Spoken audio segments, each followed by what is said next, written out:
Премиере Пленковиќ, благодарам за ова интервју за 360 степени на Македонската радио и телевизија.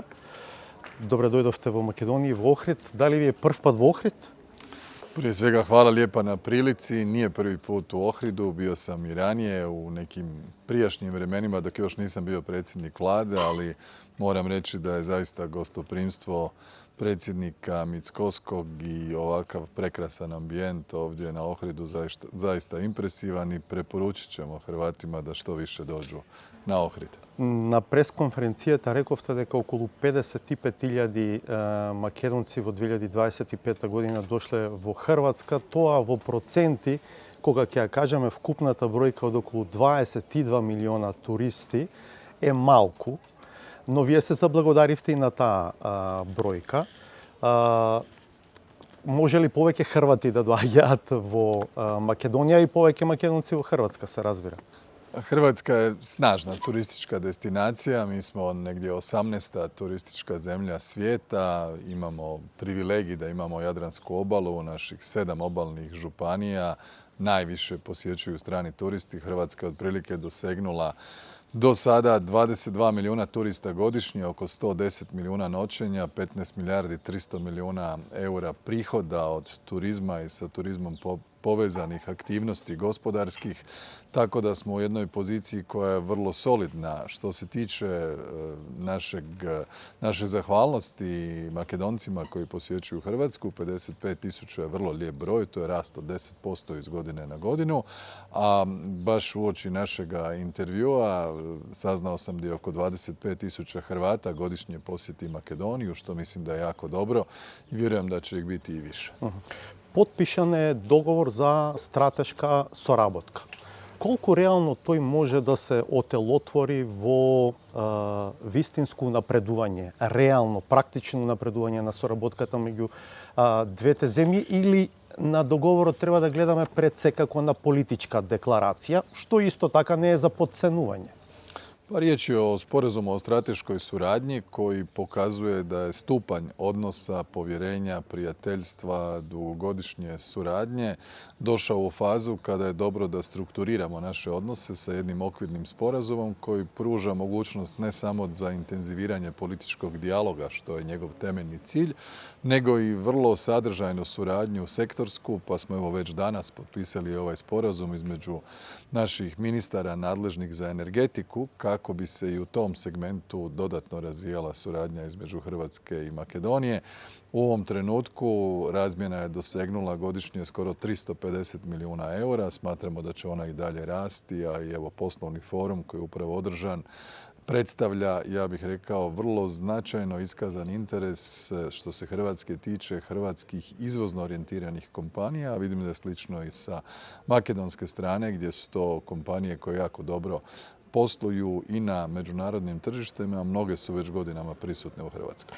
Да, обемот на трговската соработка го спомнавте, таа е некако избалансирана, може би многу мал суфицит има на македонска страна. Кои се областите во кои што пред се мислите дека може да се напредува соработката? Pa kada gledamo kompanije koje su iz hrvatske strane angažirane, ako pogledate Končar, pogledamo Dalekovod, Ericsson, Nikolu Teslu, Kraš, Saponiju, Kandit, Odašiljače i veze, današnje prisustvo čak dvije kompanije koje su iz domene obrane poput Dokinga ili Orke, ili pa građevinske kompanije poput Ingrada ili Invest Inženjeringa, onda to uz tradicionalno prisutnu Podravku predstavlja jedan veliki iskorak i vidimo da je paleta i struktura tih kompanija vrlo različita, od prehrambene industrije, poljoprivrede do brojnih kompanija koje su u energetici, građevini,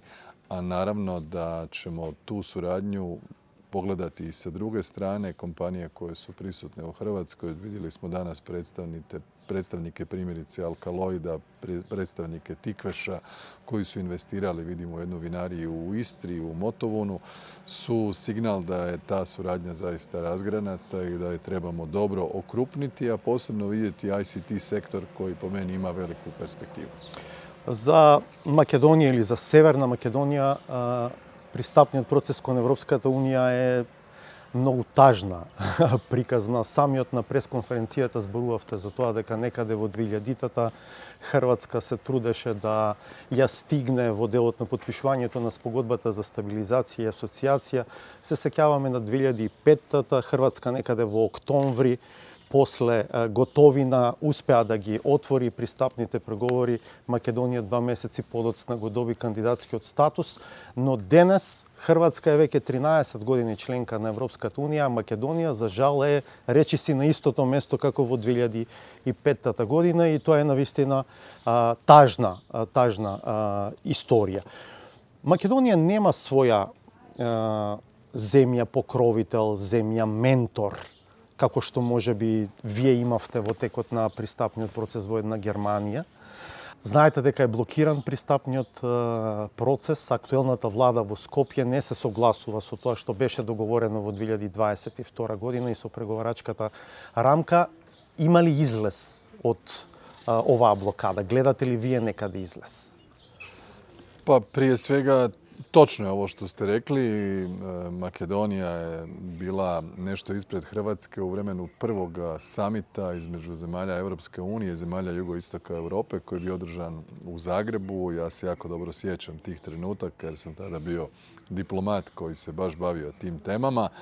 I mi smo nastojali da nakon što je Makedonija parafirala sporazum o stabilizaciji i pridruživanju i mi dođemo u poziciju da budemo u toj fazi i stvarno kada gledate nakon toga hrvatska dinamika je nakon premošćivanja problema otvorenih koje smo imali sa nekoliko zemalja članica, kontekstom suradnje s Haškim sudom, otvorila, odnosno stekla najprije status kandidata, pa otvorila pregovore, krenula u pristupni proces, kasnije deblokirala otvorena pitanja koja smo imali sa Slovenijom i u konačnici postala država članica 1. srpnja 2013. godine. Mi ćemo biti sada punih 13 godina u članstvu za mjesec dana, dok s druge strane Makedonija nije to uspjela, što zbog odnosa s Grčkom, a sada u zadnje vrijeme odnosa sa Bugarskom.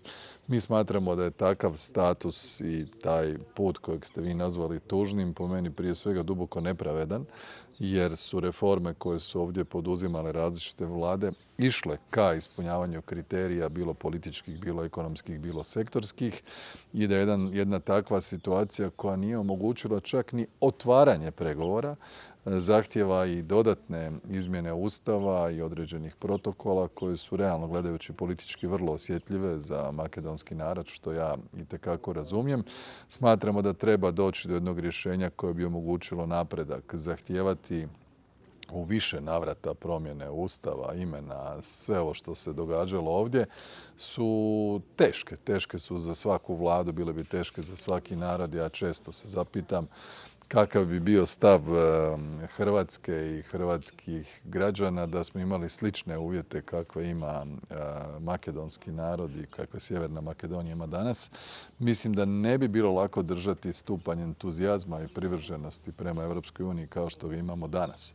Ono što je trenutno situacija, imamo novoga premijera, bivšeg predsjednika u Bugarskoj, gospodina Radeva, koji ima veliko političko iskustvo, a vjerujem da će i u bilateralnim razgovorima ta tema doći vrlo brzo na stol, da ćemo imati prigodu već u sljedećih nekoliko dana u Tiftu, gdje se u Crnoj Gori održava sastanak na vrhu između zemalja Europske unije i Zapadnog Balkana, uopće raspraviti daljnju dinamiku proširenja, jer ona sad podrazumijeva i Ukrajinu, i Moldovu, i sve zemlje u našem susjedstvu.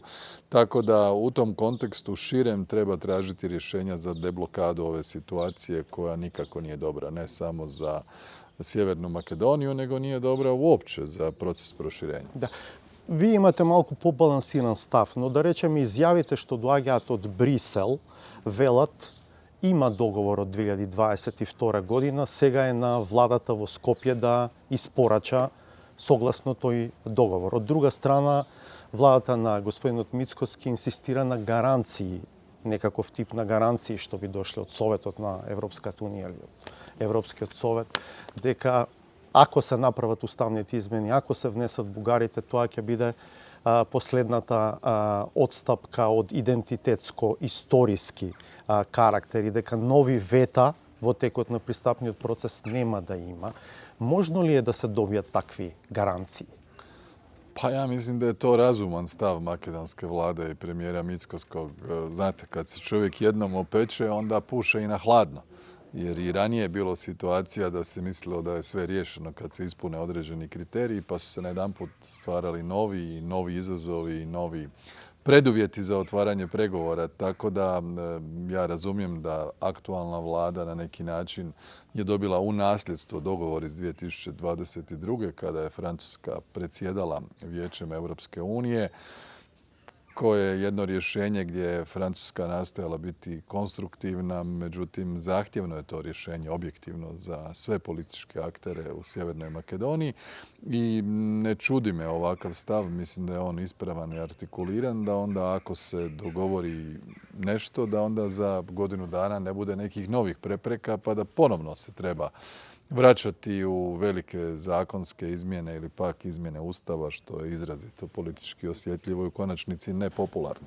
Od vaša perspektiva, procesот na proširување на Европската унија е жив процес и во контекст на тоа прашање како гледате на предлогот на германскиот канцелар Мерц како обид за алтернатива на процесот на проширување или како навистина, како што тој вели, давање нова динамика на тој процес? Pa gledajte, Hrvatska je zadnja ušla u Europsku uniju. Tad je prošlo 13 godina. Znači, prošla je cijela jedna Junckerova komisija, jedan cijeli saziv parlamenta bez proširenja. Prošla je prva komisija Ursule von der Leyen i sad drugi saziv parlamenta bez proširenja. Sad smo već u praktički duboko drugoj godini mandata ove komisije i ovoga saziva parlamenta i meni se čini da postoji određena politička volja, prije svega na razini institucija, da se nešto dogodi s proširenjem, jer baš da se pusti, ako to računamo, još 3 godine do kraja ove komisije, ovoga parlamenta, to je onda punih 16 godina bez proširenja, što je jako puno. I s te strane imam dojam da postoji volja da se dogodi barem jedno proširenje u mandatima ove komisije, ovoga parlamenta. S druge strane, Mercovo pismo je na određeni način bilo očekivano. Mi svi koji razgovaramo međusobno, a stalno tu temu dotičemo, bilo nam je jasno da očekivanje o tome da Ukrajina postane članica Europske unije 1. siječnja 2027. jednostavno nije bilo utemeljeno na realnim procjenama.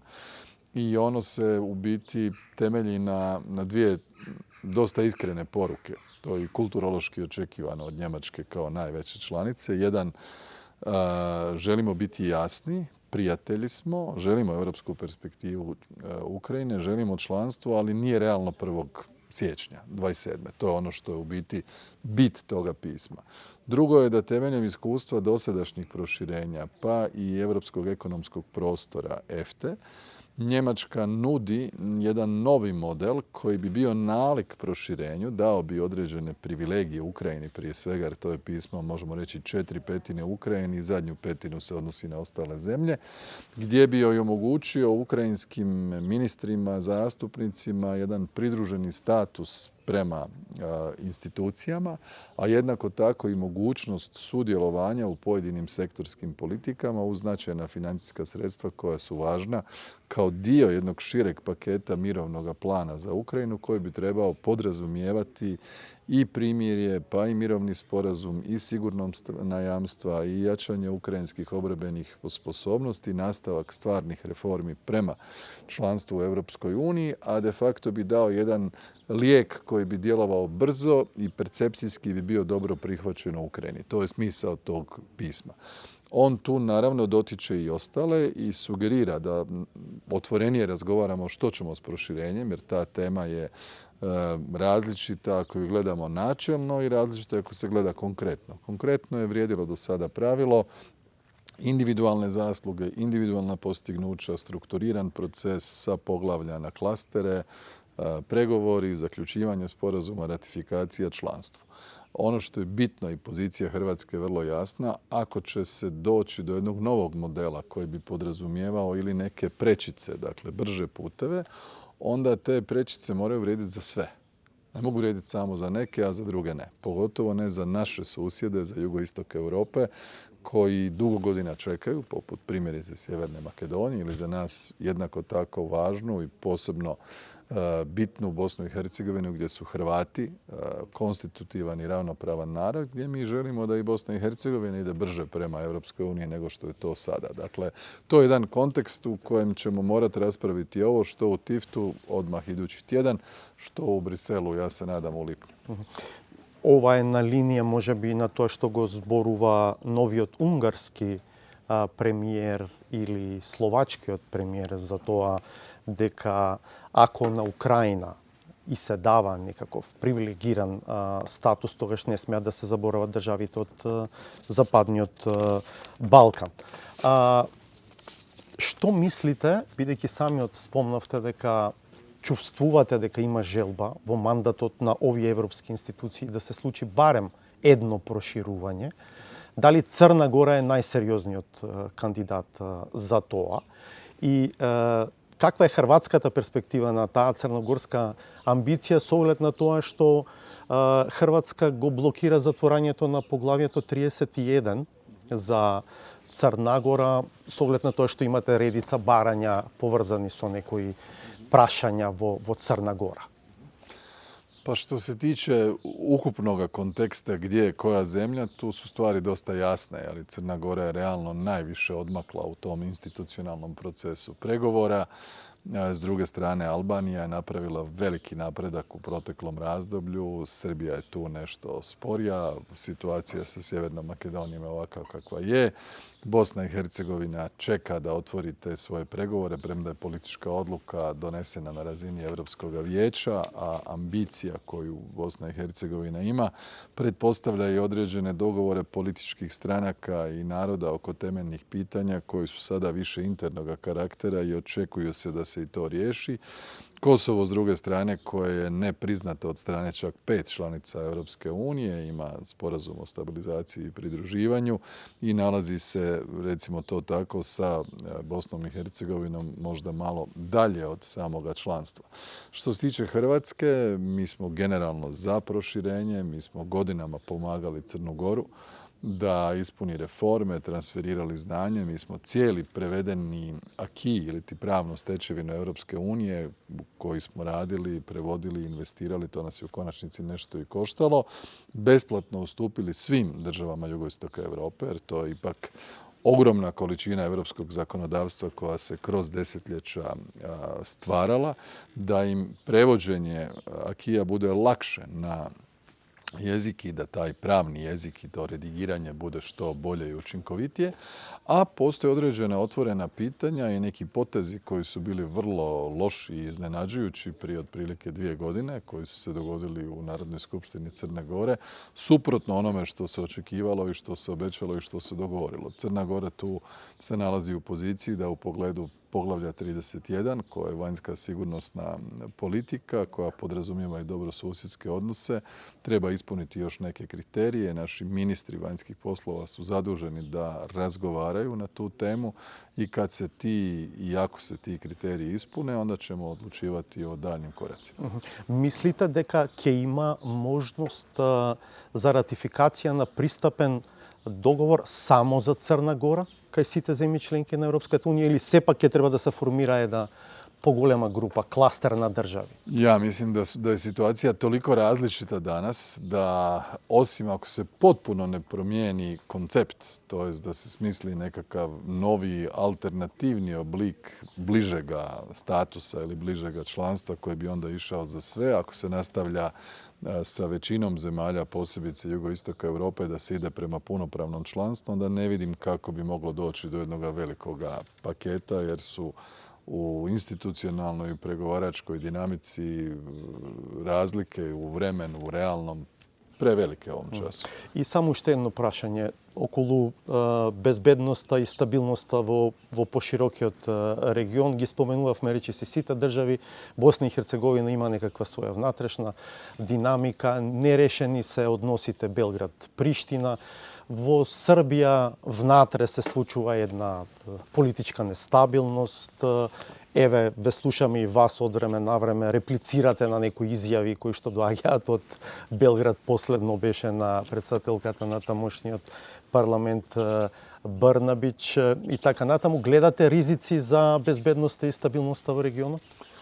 Pa svijet se nalazi u vrlo zahtjevnom sigurnosnom kontekstu. Dakle, imamo rusku agresiju na Ukrajinu koja traje 4 godine i 3 mjeseca. Imamo rat na Bliskom istoku koji još uvijek traje. Sukobi koji su krenuli od praktički jeseni 2023. nakon terorističkog upada Hamasa u Izrael i odgovora i nakon toga jedne serije sukoba koji su ne samo uključili pojas Gaze i rat izraelske vojske sa Hamasom, nego i Hezbolah u Libanonu i Hutije u Jemenu i direktan napad Izraela i SAD-a na Iran, odgovor, blokiran Hormuški tjesnac, zarobljeni tankeri sa naftom, sa plinom, sa kerozinom, sa brojnim mineralima koji utječu na nedostatak 20% energenata na svjetskom tržištu, pa onda automatski ako imamo rast cijena energenata, imamo i gospodarske posljedice što uključuje inflatorne pritiske za cijeli svijet, onda nam je jako važno da se ta globalna nestabilnost ne prenese i na područje jugoistoka Europe. Dakle, a nismo jednom ovdje imali probleme.